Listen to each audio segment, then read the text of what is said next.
Compréhension de cette révélation. Et n'oublions pas que la révélation est aussi l'enseignement apporté par le prophète.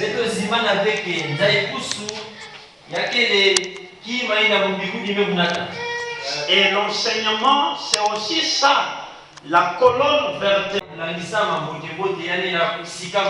C'est pour cette raison qu'aujourd'hui nous sommes calmes, nous sommes stables, parce que nous voyons que les prophéties promises par le Seigneur sont en train de s'accomplir au milieu de nous, et Dieu nous les fait comprendre clairement.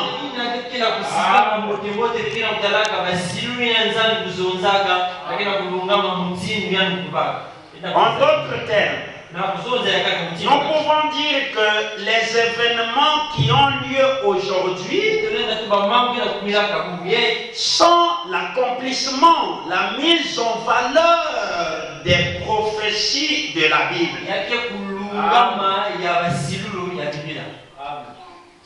Disons Amen. Amen. Et Frère Branham a prêché une prédication intitulée Les événements modernes sont rendus clairs par la prophétie. Voilà. C'est-à-dire, ce qui arrive nous éclaire en nous montrant que la prophétie s'accomplit. Mais généralement, quand on prêche ou quand on explique beaucoup de choses, il y a certaines choses que les gens ne comprennent pas.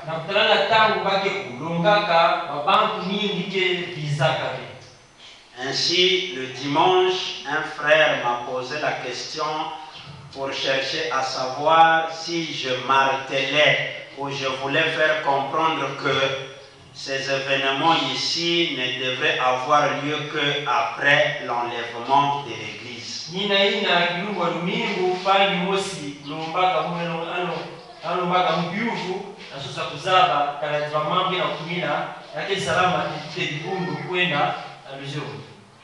Je ne peux pas parler comme ça. Étant donné que je suis prédicateur dans le message et je suis orienté par le Saint-Esprit.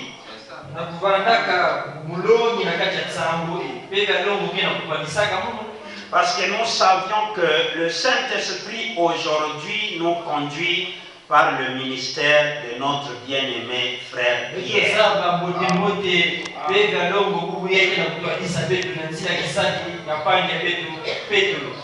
Et on ne peut pas dire aujourd'hui, même si on pouvait le dire avant, mais on ne peut plus le dire. Que ces événements qui se passent aujourd'hui ne devraient se passer qu'après l'enlèvement de l'épouse. Parce que les choses sont déjà là. Alors que l'épouse est encore sur la terre. Ce que nous disons, c'est que les choses qui ont commencé, que nous voyons, vont faire leur chevauchement. Ça va continuer jusqu'à ce que ça arrivera en Israël. Ça commence avec nous les nations, mais ça s'achèvera en Israël. Ainsi, d'après la prophétie et l'ouverture des sceaux, Ces événements ont lieu dans le 6e sceau. C'est ce que nous expliquons. C'est que nous voyons déjà là. Mais Frère Branham avait déjà parlé.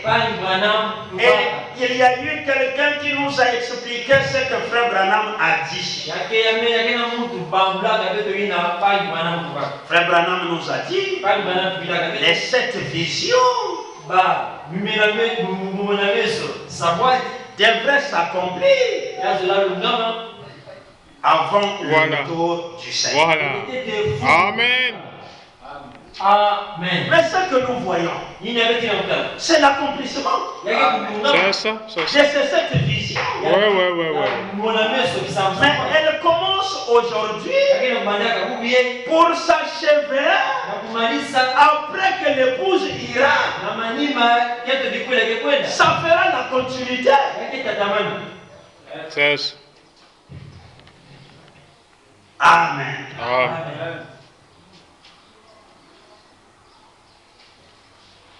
Je suivais encore I24. Je ne sais pas si c'était un documentaire ou l'annonce d'une prophétie faite par les Juifs vis-à-vis des événements qui ont lieu.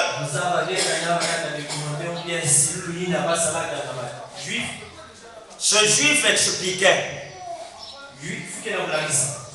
C'est celui qui dit, celui qui parlait. Il expliquait exactement les prophéties bibliques. Il disait, après que Israël avait rejeté le Messie, Dieu les a dispersés de la terre. Mais maintenant là, Israël se rassemblait. Amen. Israël est devenu une nation. Israël est en train d'être fortifié par le Seigneur pour le rebâtissement du temple. Amen. Parce que Dieu est sur le point d'abandonner les nations pour repartir en Israël. Mais avant qu'il ne reparte chez les nations et en Israël, il punira aussi les nations qui n'ont pas reçu sa parole tout au long des âges. Parce que ça a toujours été ce qui s'est passé au cours des âges. Une fois que le message est parti, le jugement devrait s'abattre sur ceux qui ont rejeté le message.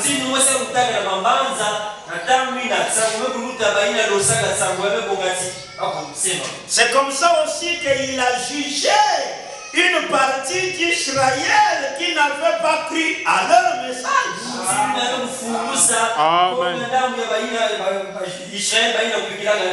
Parce que ce n'est pas tout Israël qui avait rejeté le Seigneur. Ce n'est pas aussi toutes les nations qui ont rejeté le Seigneur. Mais à chaque époque, ceux qui rejetaient subissaient le jugement. C'est-à-dire la terre était frappée. Aujourd'hui encore, la terre auprès des nations sera corrigée par le Seigneur. Et d'après Frère Branham, le Seigneur utilisera précisément la Russie pour corriger les nations. Mais qu'est-ce que cela nous enseigne? Qu'est-ce que nous voulons dire à l'Assemblée? Nous voulons simplement montrer à l'Église que, en réalité, d'après les paroles du Seigneur, quand nous voyons ces choses arriver, nous, en tant qu'Église et épouse du Seigneur, nous devons comprendre que le temps pour nous est vers la fin. Amen. Que l'arrivée du Seigneur n'est plus loin. Oui. C'est ce que nous voulons faire comprendre à l'Assemblée, pour que l'Assemblée aux événements qui ont trait donc à l'enlèvement de l'épouse.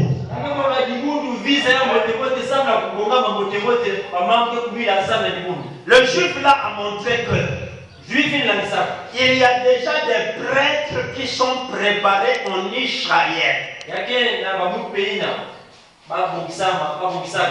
Ils sont déjà nés, préparés prêtres.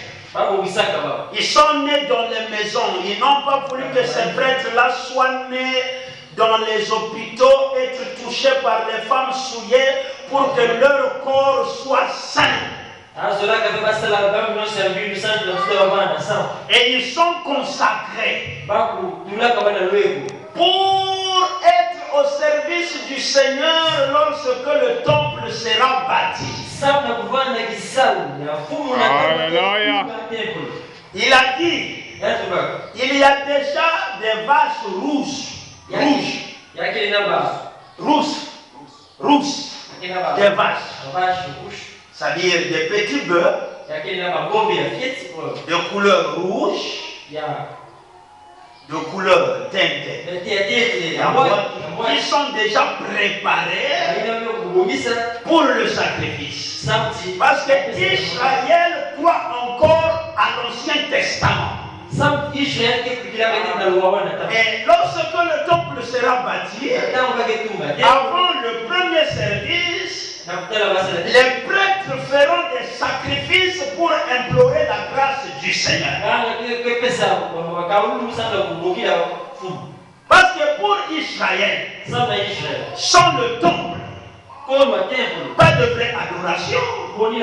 Sans vraie adoration en Israël, Israël ne peut pas être fort. Et Israël lutte maintenant pour rebâtir le temple. Et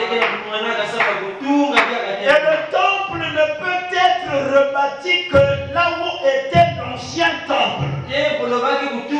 C'est ça. Et c'est ce que nous avions lu. L'Écriture nous dit, si quand vous voyez le figuier, Frère Branham m'a expliqué que le figuier là, c'est Israël. Et il a montré que Israël est une montre pour nous les nations. C'est-à-dire qu'on ne connaît pas le jour où le Seigneur reviendra. Ouais. Mais Israël nous montre que l'heure est en train de partir. Et que le retour du Seigneur est proche. Amen. Et à la vue de ces événements que nous voyons, frère, je vous dis la vérité. Je ne peux pas vous donner le jour et l'heure, ni l'année, parce que je ne connais pas. Mais le Seigneur est proche de nous. Parce que c'est ce que nous avons dit. Amen. Écoutez ce que l'Écriture dit. La génération qui verra ces événements arriver, cette génération ne passera pas avant que tout qui a été promis dans la Bible concernant Israël ne soit arrivé. Et quand vous verrez ça, vous aussi, sachez que le Seigneur est proche. Donc, d'après le Seigneur, l'épouse devait voir ces choses qui sont en train d'arriver afin qu'il sache que le Seigneur est proche.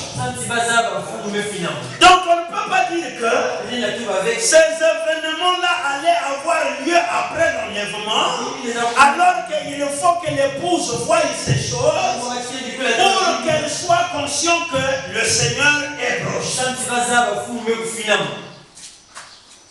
Je ne sais pas si vous comprenez.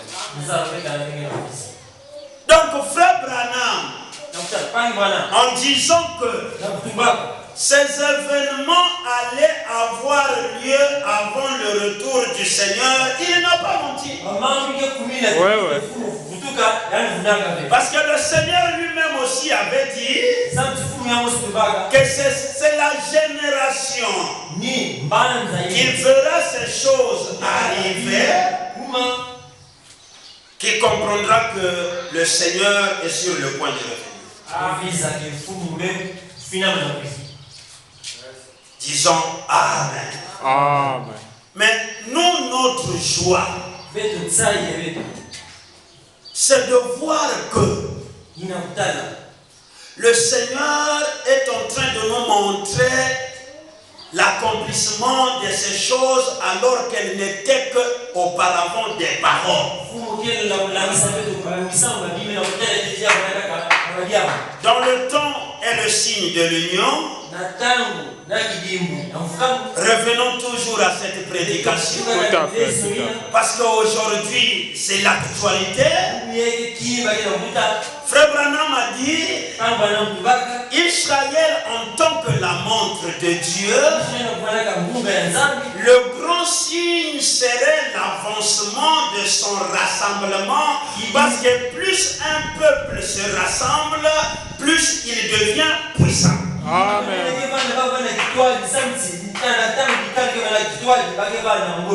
Et la puissance d'Israël. J'ai appris ce matin que la guerre entre Israël et Gaza a tué près de 2 millions et quelques. 2000 et quelques. 2000 Palestiniens. Pardon? 2000 Palestiniens. 2000 Palestiniens, ouais, 2000 et quelques. Et un juif a dit, c'est que nous, on s'en fout du nombre de victimes de Palestiniens, parce que ce qui est important pour nous, c'est la vengeance des... Ils avaient tué combien chez eux, frère? 70. Voilà, c'est la vengeance de ce nombre de personnes qu'ils avaient tuées qui nous importe. S'il faut qu'on tue encore, on retuera encore. Parce qu'ils doivent comprendre que ce qu'ils ont fait n'est pas bien. Or, ces événements, puisque Frère Branham a aussi montré que Dieu ne peut pas travailler à la fois et chez nous, les nations, et en Israël. Quand il a tourné le dos vers Israël, il est venu vers nous, les nations. Mais ces événements qui ont lieu, qui s'accomplissent aujourd'hui, sont en train de nous montrer que Dieu est sur le point de repartir en Israël. Oui. Amen. Or, s'il est sur le point de repartir en Israël, il doit quitter les nations. Or, avant que Dieu ne quitte les nations, l'épouse doit être préservée au ciel. Disons Amen. L'épouse doit être préservée. Parce que l'épouse ne doit pas subir le jugement que subiront les nations qui n'ont pas cru la parole du Seigneur.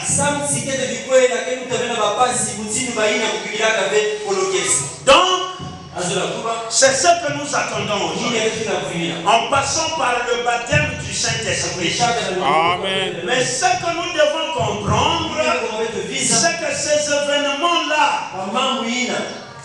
nous donnent un alerte rouge. Ouais. Que nous soyons éveillés. Que nous soyons vigilants. C'est ce que Frère Branham a dit aussi dans le temps et le signe de l'union. Il a dit, plus vous verrez Israël se rassembler pour devenir une nation. Oui. Faites attention. Vous aussi, attachez-vous maintenant plus à la parole. Amen. Vous aussi attachez-vous maintenant plus à la parole. Parce que ça, c'est le signe que le Seigneur est sur le point de venir prendre l'épouse afin qu'il reparte en Israël pour achever la dernière semaine de Daniel qui leur reste pour le rassemblement de 444 000 Juifs. 100.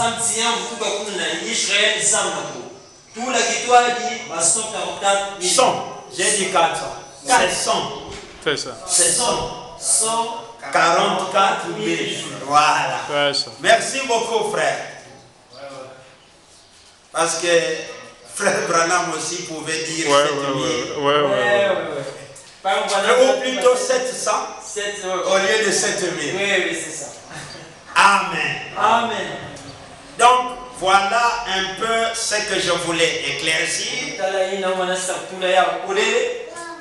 Je vous dis shalom. Si le Seigneur met entre mes mains le billet, je pourrais partir à Madingokai. Les frères m'appellent depuis le dimanche. Et ils m'ont dit si c'est confirmé, je dois leur confirmer avant de partir. Donc il faut que je leur donne le positif ou le négatif ce soir. On s'attend au Seigneur. Shalom. Il a été donné à William Branham. Il y a beaucoup de choses à dire sur l'écriture que l'Esprit vient de considérer.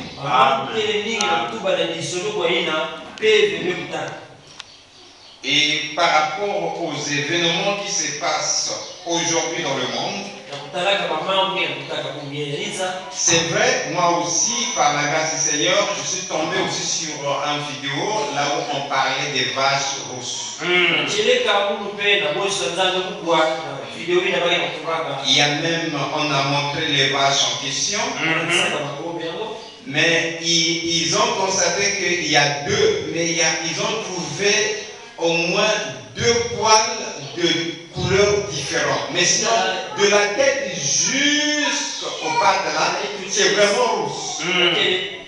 Maintenant, ils ont dit, dans la vidéo que j'avais suivie, ils ont dit, nous sommes en train de les protéger. Nous sommes en train de les protéger pour arriver à trouver cette vache qui n'a même pas une poêle d'une autre couleur.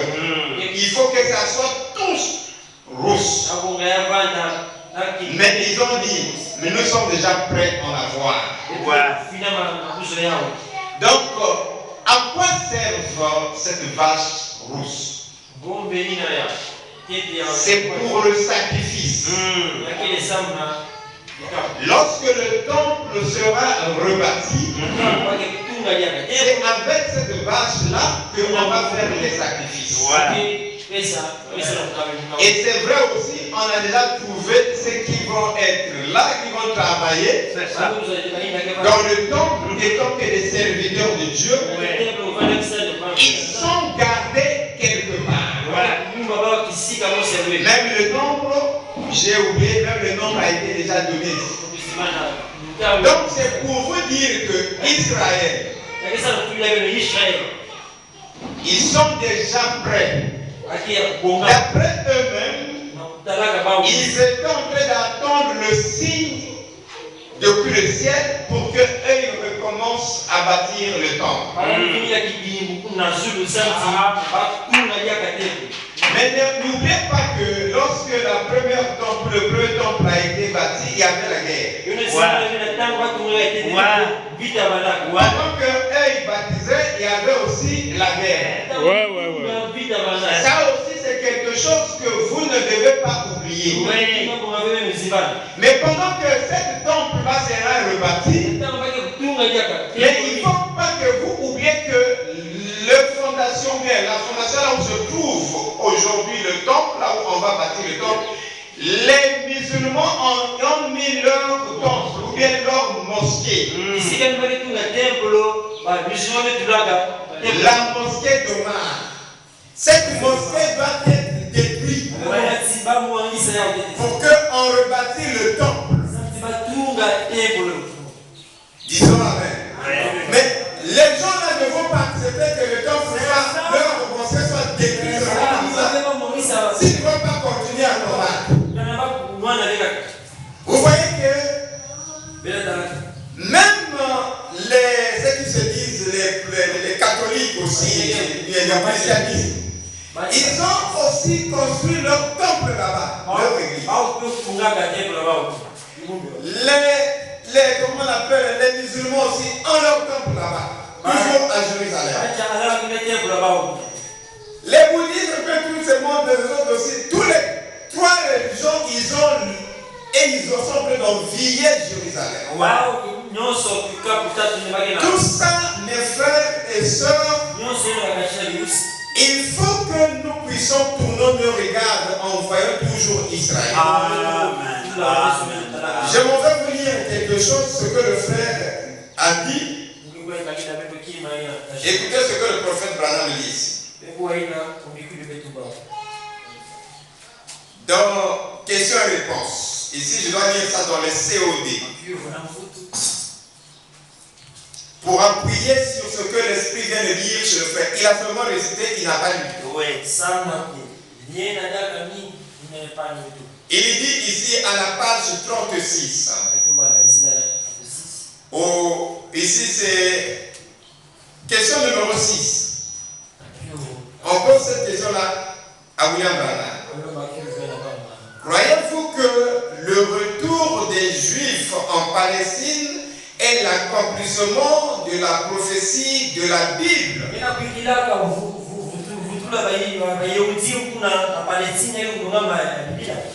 Nous avons entendu dire que vous alliez en Palestine. Et c'est vrai. Donc il y a deux questions ici. Il commence maintenant à répondre. Écoutez, frères et sœurs. Oui, messieurs. Je vais vous dire quelque chose. L'un des plus grands. Si vous voulez voir à quel moment de l'année on est, regardez le calendrier. Si vous voulez voir à quelle heure de la nuit on est, regardez l'horloge. Dites amen. Si vous voulez voir quel est le jour où nous vivons, regardez où sont les Juifs.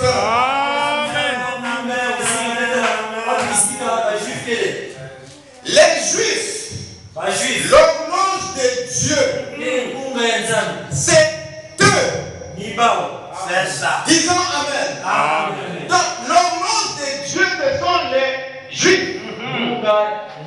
Écoutez, il continue. Le paragraphe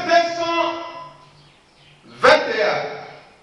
Et regardez la nuit même, le jour même où l'ange du Seigneur est venu à moi, en 1946, le 7 mai. Il parle ici son anglais, moi je ne connais pas l'anglais, et je sens, il dit, dans l'Indiana, c'est le jour même où le traité de paix a été signé pour les Juifs.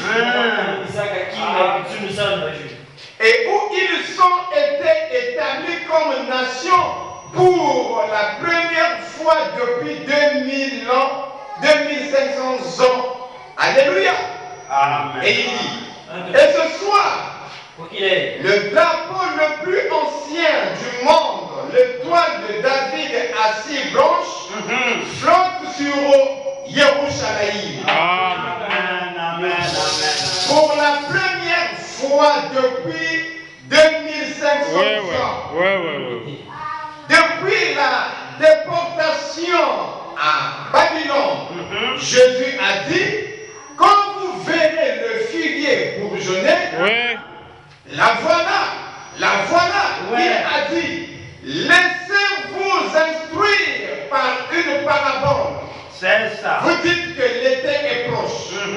Quand vous verrez ceci, sachez que le moment est proche à la porte. Ouais. Nous sommes vraiment à la fin du temps. Amen. Amen. Amen. Amen. Amen. Disons Amen. Amen. Il dit, il continue. Il faut que je vous lise ça aussi, c'est très important. Il dit, regardez l'abomination. Daniel ainsi de suite. Vous voyez, alors que Jésus l'a dit, quand le grand prince viendra, il prophétisera pendant 1260 jours, c'est-à-dire pendant une période de 3 ans et 6 mois. Ouais. Et c'est exactement ce que Jésus a prêché. Il est venu uniquement vers les Juifs. Ensuite, il allait être retranché pour être un sacrifice pour le peuple.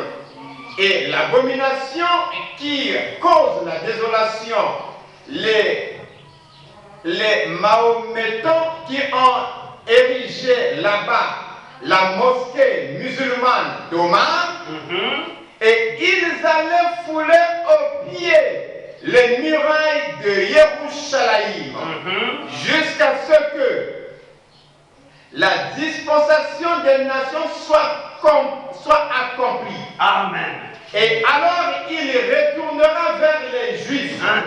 Et c'est alors que le combat d'Armageddon, là il a été les nations pour choisir du milieu d'elles un peuple qui porte son nom, son épouse. Remarquez, oui monsieur, les 144 000 juifs, ce sont tous les juifs rachetés qui devront encore se trouver là-bas. Amen. Il dit, une fois que l'église est enlevée, c'est là que Moïse et Élie apparaissaient dans Apocalypse chapitre 11. Ouais. Et il leur prêche Jésus-Christ. Le Saint-Esprit est retiré des nations. Et l'enlèvement vient apporter l'église. Amen. Et ces juifs qui se trouvent encore ici, il leur sera prêché pendant 3 ans et demi. Parce qu'il dit, il y a encore 70 semaines qui ont été fixées sur ton peuple. Et le Messie sera retranché au milieu d'elle. Quand il allait être emporté, c'est là que les nations auraient la possibilité d'avoir une place. Après quoi, il y aura encore 3 ans et demi où il leur fera prêcher Jésus-Christ. Amen. Amen. Amen. Ça, si je vous ai fait cette lecture, c'est pour appuyer sur ce que l'Esprit vient de donner par le frère Elisha. Donc, ce que l'Esprit est en train de nous dire, cette écriture que le frère vient de lire, de Matthieu chapitre 24, depuis le verset 31, c'est pour le béni Israël. Disons Amen. Amen. Voilà pourquoi au verset 32, il dit, il parle de cette parabole tirée du figuier. Donc, le signe que nous sommes en train de voir, Dieu est en train de s'apprêter pour repartir chez le béni Israël. C'est ça. Mais lorsque le Seigneur repartira chez le béni Israël, où sera l'épouse des nations? C'est ça que chacun de nous va chercher à comprendre. En voyant des signes, en écoutant ce qui se passe dans le monde, en voyant la manière que le péché est en train de faire, en train de croître, et l'iniquité est en train de gagner le monde, mes frères et sœurs,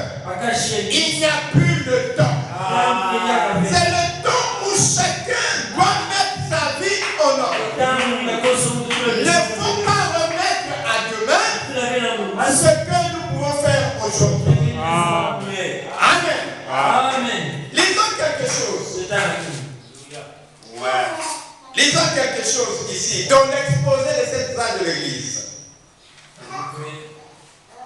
Je vais prendre le paragraphe. Non, la page. La page. Pour bien comprendre, vous pouvez commencer depuis la page 38. Mais je dois... Ça, c'est peut-être pour prochainement, si on pourra avoir le temps de prêcher, je pourrai commencer à vous lire depuis la page 38. Mais je dois lire à la page 39. Deuxième paragraphe. Écoutez bien, c'est très important, mes frères et sœurs. Je sais que vous aussi, vous aimez la parole comme moi. C'est pour appuyer seulement ce que notre frère Elisha vient donc de nous enseigner ce soir. Il dit, mais où sera l'église des nations pendant que Jésus se fera connaître à ses frères? Amen. Amen. Pendant que Jésus se va se faire connaître par ses frères, où sera l'église des nations?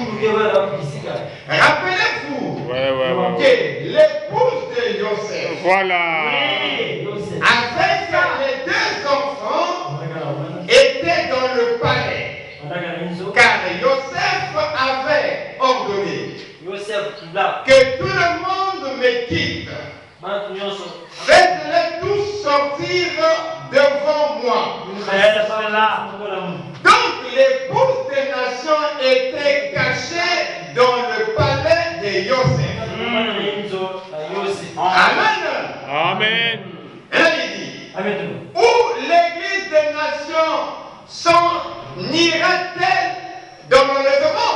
Dans le palais. L'épouse sera enlevée de la terre avant la grande tribulation. Amen. Disons Amen. Avant la grande tribulation, l'épouse va laisser la terre pour aller au ciel. C'est le temps où l'épouse est en train d'être préparée par le message apporté par le véritable prophète William Marion Branham et répété aujourd'hui par le vrai serviteur de Matthieu chapitre 24, 46. Notre précieux frère Caspierre. On n'aura pas honte de le dire. Il est démontré par les Écritures et des prophéties qui se passent aujourd'hui. Il n'y a pas un homme qui a gardé les enseignements. Le ainsi dit le Seigneur.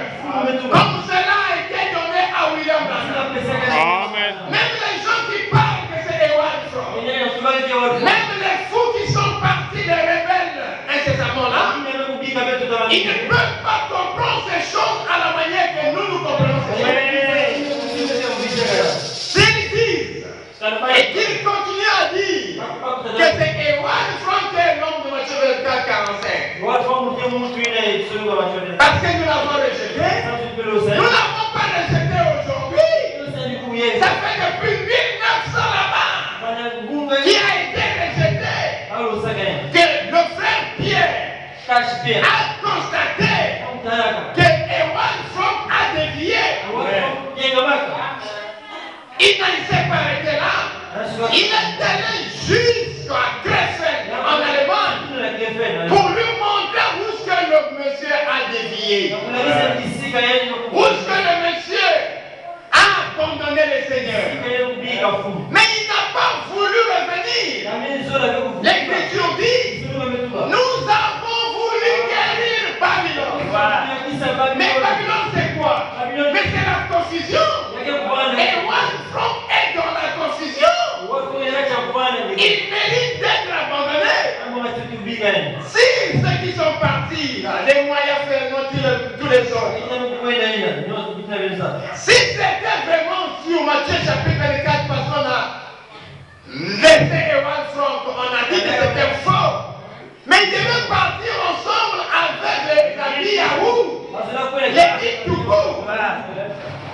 Pourquoi ils ont marché avec nous jusqu'à 2023? Si c'était ça, le même problème qui s'est passé là-bas en 2002, mais c'est ce qui s'est répété. C'était pas d'abord Matthieu chapitre 24, 45. Le grand problème, c'était la correction. En ces temps-là, aujourd'hui encore, c'est la correction. Et puisque les gens ne peuvent pas supporter la correction, ils se sont rebellés. Voilà pourquoi ils sont allés s'agripper sur l'écriture Matthieu chapitre 24. Non, c'était pas d'abord ça. Parce que si c'était ça, eux aussi devaient partir avec Ditougou. Parce que Ditougou, lorsqu'on l'a corrigé, il est allé s'agripper là. Mais ils sont restés. Ils ont dit non, on ne peut pas sortir de l'église ici. Non, on va toujours rester avec l'homme de Matthieu chapitre 24, 45. Et ils ont marché. Et aussi, ils ont commencé à faire des bavures comme Ditougou et son groupe.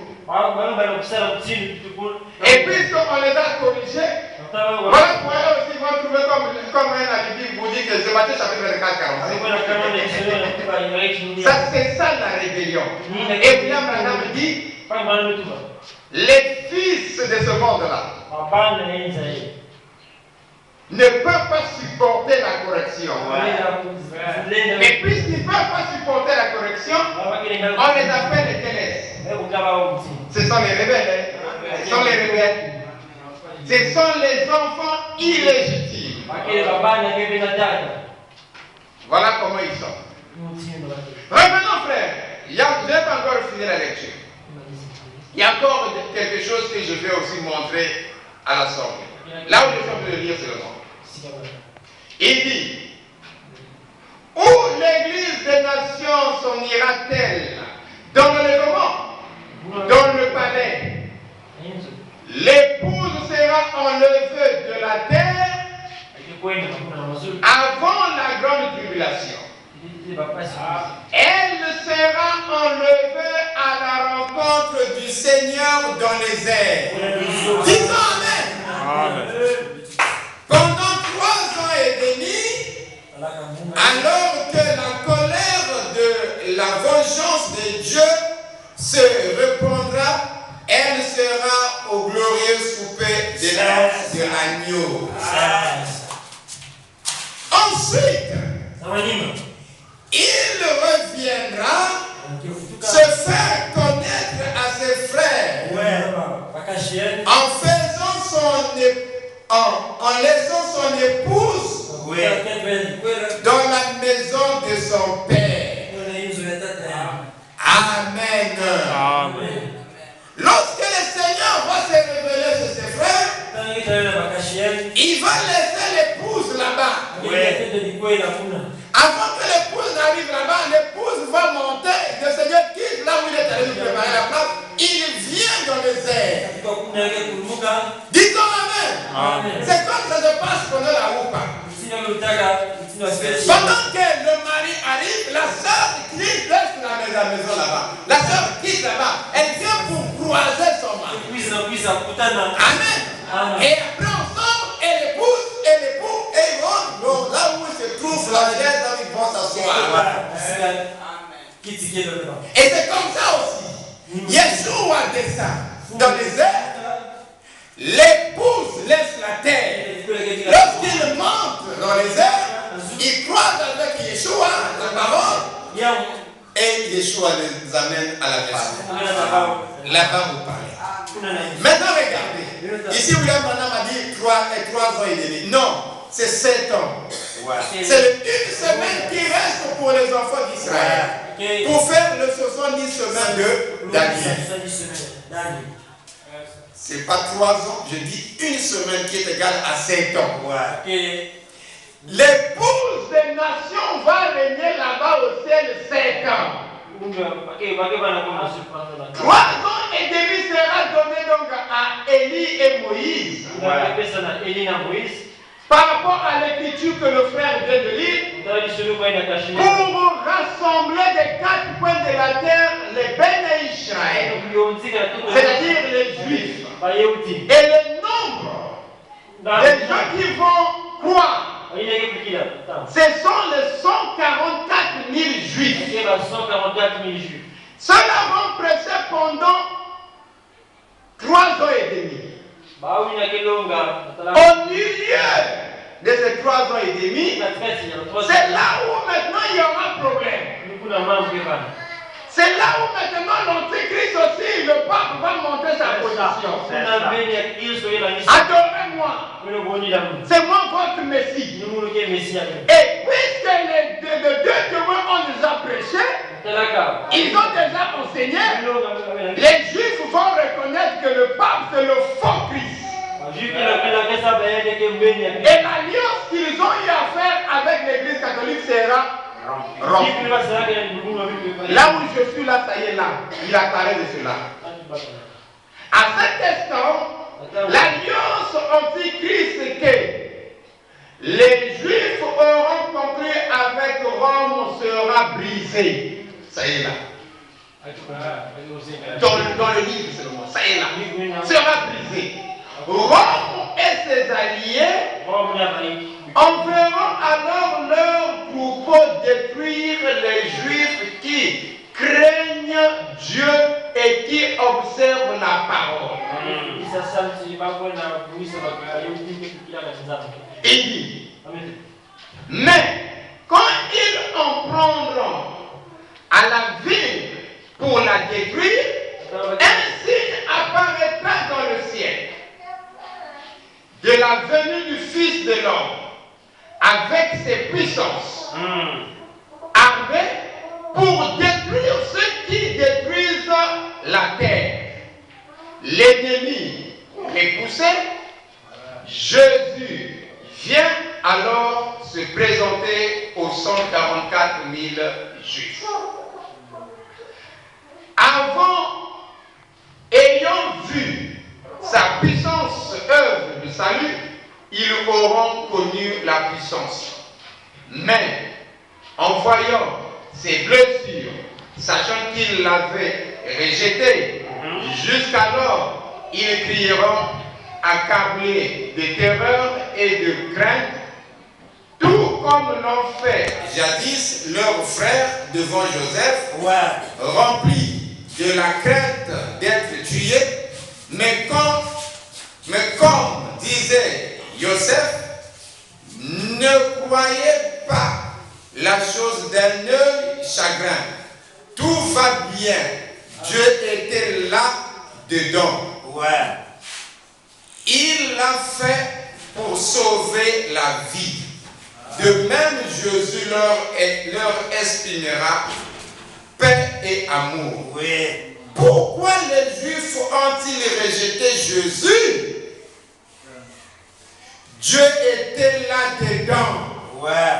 C'était le seul moyen pour lui de faire sortir l'épouse des nations. Amen, amen, amen. Il est mort sur la croix pour sauver la vie de l'église des nations. Disons Amen. Amen.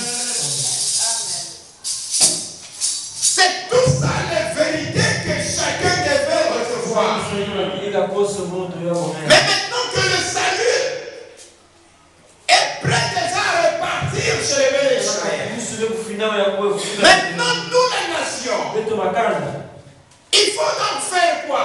Menons nos vies dignes de l'évangile. Amen. Servons Dieu de toute notre être. Servons Dieu, frère. Examinons nos vies. Et servons Dieu parce que le temps est proche.